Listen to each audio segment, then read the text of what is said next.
Boa noite. Vamos abrir as portas do nosso sanatório.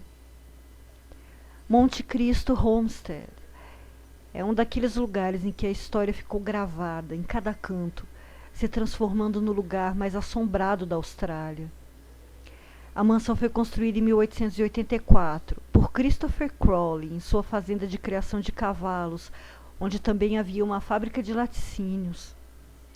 Lá ele viveu por muitos anos com sua esposa Elizabeth, seus filhos e muitos empregados.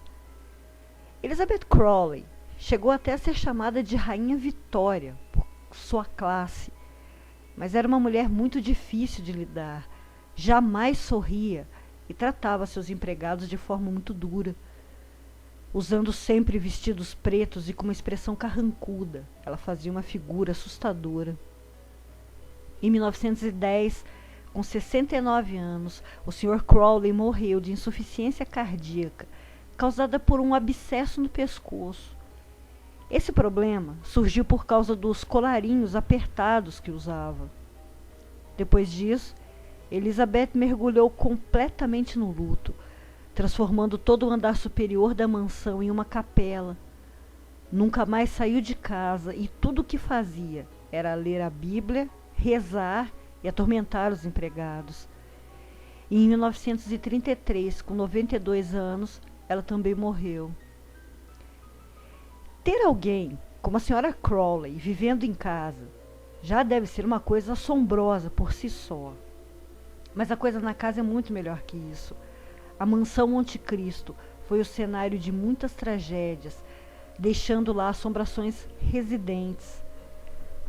A própria Sra. Crowley é uma delas. É o fantasma dominante na casa, da qual não se desapega. E sendo assim, ela faz tudo para que as pessoas não consigam permanecer lá dentro. Empurra os visitantes e sua voz já foi ouvida expulsando-os de sua casa. Ela é vista com frequência na sala de jantar e na capela, sempre carregando uma cruz de prata nas mãos. O Sr. Crowley também já foi visto caminhando pelos corredores.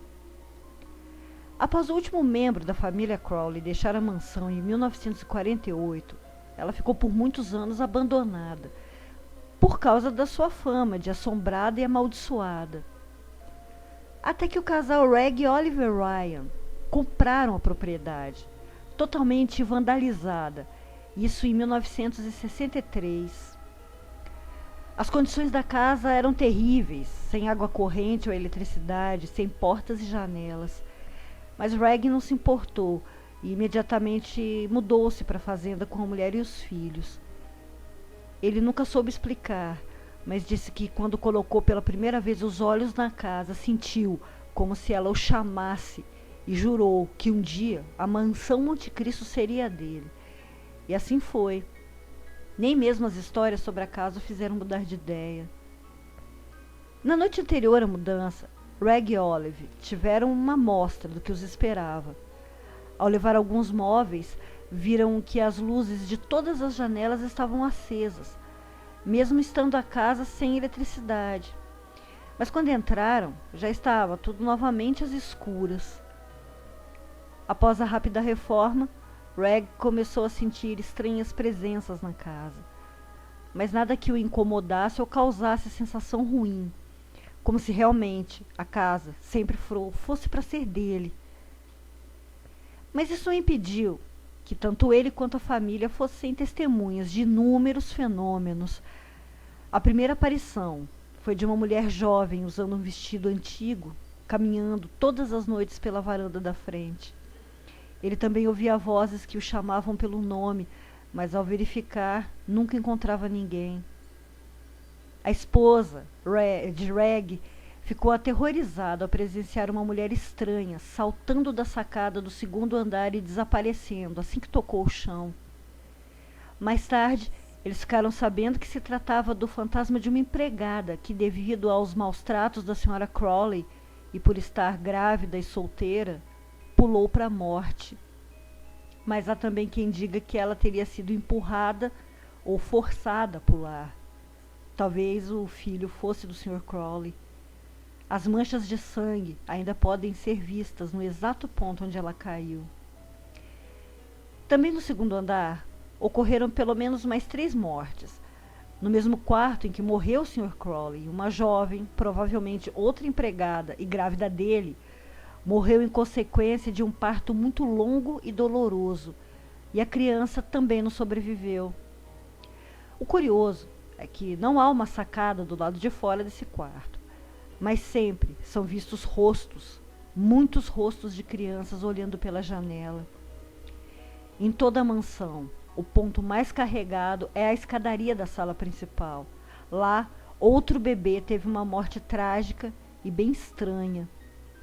Ele estava no colo da babá que descia as escadas, e ela disse, apavorada, que de repente o bebê foi arrancado de seus braços por uma força invisível e arremessado para longe. Sendo hoje em dia um lugar aberto à visitação, há relatos frequentes de crianças que ficam angustiadas e nervosas, choram muito e algumas sofrem ataques de asma perto das escadas. Próximo aos estábulos, há também uma aparição frequente de um jovem agoniado que perambula de um lado para o outro. É o fantasma de Morris, um dos empregados que cuidava dos cavalos e que morava no estábulo. Certa manhã, ele não foi trabalhar, pois alegou estar doente. A senhora Crowley não acreditou e ateou fogo em sua roupa de cama para forçar que ele se levantasse. Só que o rapaz estava realmente muito doente, não pôde se levantar e acabou morrendo queimado. Também é conhecida por todos a história de uma das governantas que manteve seu filho com problemas mentais amarrado a uma cadeira o tempo todo por 30 anos, até que ele morreu. No período em que esteve abandonada, antes de Reg comprar a propriedade, mais uma morte ainda aconteceu. O zelador foi morto em 1961 por um rapaz da cidade que disse ter feito aquilo por ter assistido ao filme Psicose. Essa foi a única explicação. Na parede da casa dos empregados ainda há a inscrição feita pelo assassino: Morra, Jack. Com tantos fenômenos, Reg e sua esposa resolveram abrir as portas da propriedade para curiosos e para investigadores paranormais, para tentar descobrir por que a casa é assim. E nenhum deles vai embora decepcionado. Toda a família Ryan diz ter fortes ligações com a casa e que sentem o tempo todo as vibrações e a presença dos antigos moradores. Desde criança, o filho do casal, Lawrence Ryan, convive com os fantasmas das empregadas circulando pela casa, vendo vultos e ouvindo vozes. Já sua esposa, Sophia, diz ter certeza de que é a reencarnação de uma das empregadas, aquela que se matou durante a gravidez. Muitas fotos são tiradas, tanto por turistas quanto pelos investigadores, e na maioria delas algo sobrenatural é captado. Mãos flutuantes, orbes e fantasmas de uma empregada aborígene. Ela sempre aparece no espelho de um dos quartos. O Sr. Ryan garante que o mais cético dos céticos mudaria totalmente de opinião se passasse apenas uma noite na mansão Monte Cristo. E o interessante é a ligação que todas aquelas almas têm com a casa, desde os seus primeiros moradores. É como se a própria casa os atraísse, como se fosse uma colecionadora.